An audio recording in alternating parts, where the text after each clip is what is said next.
സക്രിയായുടെ പുസ്തകത്തിൽ നിന്നുള്ള വായന 2-ാം അധ്യായം 1 മുതൽ 13 വരെയുള്ള വചനങ്ങൾ. അളവു ചരട്. ഞാൻ കണ്ണുയർത്തി നോക്കി, അതാ കയ്യിൽ അളവു ചരടുമായി ഒരുവൻ.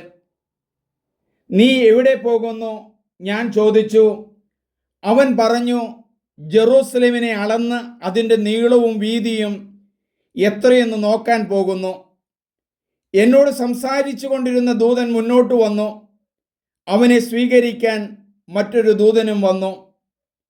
അവൻ പറഞ്ഞു, ഓടിച്ചെന്ന് ആ യുവാവിനോട് പറയുക, ജെറൂസലേം മനുഷ്യരും മൃഗങ്ങളും പെരുകി കോട്ടയില്ലാതെ ഗ്രാമം പ്രദേശങ്ങൾ പോലെ കിടക്കും. ഞാൻ അതിനു ചുറ്റും അഗ്നി കൊണ്ടുള്ള കോട്ടയായിരിക്കും. ഞാൻ അതിൻ്റെ മധ്യത്തിൽ അതിൻ്റെ മഹത്വമായിരിക്കും. കർത്താവ് അരുളി ചെയ്യുന്നു. കർത്താവ് അരുളി ചെയ്യുന്ന വടക്കേ ദേശം വിട്ടുപോകാൻ ആകാശത്തിലെ 4 കാറ്റുകൾ പോലെ ഞാൻ നിങ്ങളെ അന്യദേശങ്ങളിൽ ചിതറിച്ചിരിക്കുന്നു. കർത്താവ് അരുളി ചെയ്യുന്നു, ബാബിലോൺ പുത്രിയോടൊത്ത് വസിക്കുന്ന നിങ്ങൾ സിയോനിലേക്ക് രക്ഷപ്പെടും. നിങ്ങളെ കവർച്ച ചെയ്ത് ജനതകളുടെ അടുത്തേക്ക് അവിടുത്തെ മഹത്വം എന്നെ അയച്ചു. നിങ്ങളെ സ്പർശിക്കുന്നവൻ അവിടുത്തെ കൃഷ്ണമണിയെയാണ് സ്പർശിക്കുന്നത്. സൈന്യങ്ങളുടെ കർത്താവായ അവിടുന്ന് അരുളി ചെയ്യുന്നു, ഞാൻ അവരുടെ മേൽ കൈ താങ്ങും. അവരെ സേവിച്ചവർക്ക് അവർ കൊള്ള മുതലാകും. സൈന്യങ്ങളുടെ കർത്താവാണ് എന്നെ അയച്ചതെന്ന് അപ്പോൾ നിങ്ങൾ അറിയും. സിയോൻ പുത്രി, പാടി ഉല്ലസിക്കുക. ഞാൻ വന്ന് നിങ്ങളുടെ ഇടയിൽ വസിക്കും. കർത്താവ് അരുളി ചെയ്യുന്നു. അന്ന് അനേകം ജനതകൾ കർത്താവിനോട് ചേരും. അവർ എൻ്റെ ജനമാകും. ഞാൻ നിങ്ങളുടെ ഇടയിൽ വസിക്കും. സൈന്യങ്ങളുടെ കർത്താവാണ് എന്നെ അയച്ചതെന്ന് അപ്പോൾ നിങ്ങൾ അറിയും.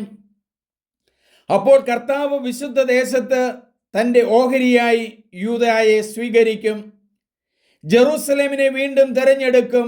മർത്യരെ, കർത്താവിൻ്റെ സന്നിധിയിൽ നിശബ്ദരായിരിക്കുവിൻ. അവിടുന്ന് തൻ്റെ വിശുദ്ധ വസതിയിൽ നിന്ന് എഴുന്നേറ്റിരിക്കുന്നു. നമുക്ക് പ്രാർത്ഥിക്കാം. ദൈവമേ, സക്രിയ പ്രവാചകന്റെ പുസ്തകത്തിൽ അരുളി ചെയ്യുകയാണല്ലോ, ഞാൻ അതിനു ചുറ്റും അഗ്നി കൊണ്ടുള്ള കോട്ടയായിരിക്കും. ഞങ്ങളുടെ ഭവനങ്ങളെ, ഓരോ ഭവനങ്ങളെയും പരിശുദ്ധാത്മാവായ ദൈവമേ, അങ്ങയുടെ അടയാളമായ അഗ്നിയാൽ സംരക്ഷണം നൽകണമേ. രാപകല് ഞങ്ങളെ കാത്തു പരിപാലിക്കുന്ന അങ്ങയുടെ ആ മാഹാത്മ്യത്തെ ഞങ്ങൾ വാഴ്ത്തുന്നു, സ്തുതിക്കുന്നു. പരിശുദ്ധാത്മാവായ ദൈവമേ, ഇത് കേൾക്കുന്നവരെയും അവരുടെ കുടുംബങ്ങളെയും സമൃദ്ധമായി അനുഗ്രഹിക്കണമേ. ഞാൻ നിങ്ങളെ അനാഥരായി വിടുകയില്ല എന്നുള്ള വചനത്തെ ഞങ്ങൾ ഉറച്ചു വിശ്വസിക്കുന്നു. പഴയ നിയമത്തിലൂടെ പരിശുദ്ധാത്മാവിനെ വാഗ്ദാനം ചെയ്തതുപോലെ എന്നും എന്നും ഞങ്ങളിലേക്ക് ആത്മാവിനെ നൽകുന്നതിന്, പകരുന്നതിന് നന്ദി പറയുന്നു. ദൈവം നിങ്ങളെ അനുഗ്രഹിക്കട്ടെ.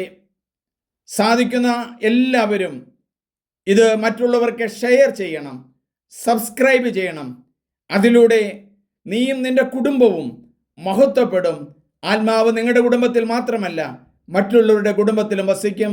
ദൈവമേ, നന്ദി. എൻ്റെ പേര് സണ്ണി പുൽപ്പറമ്പിൽ CMI.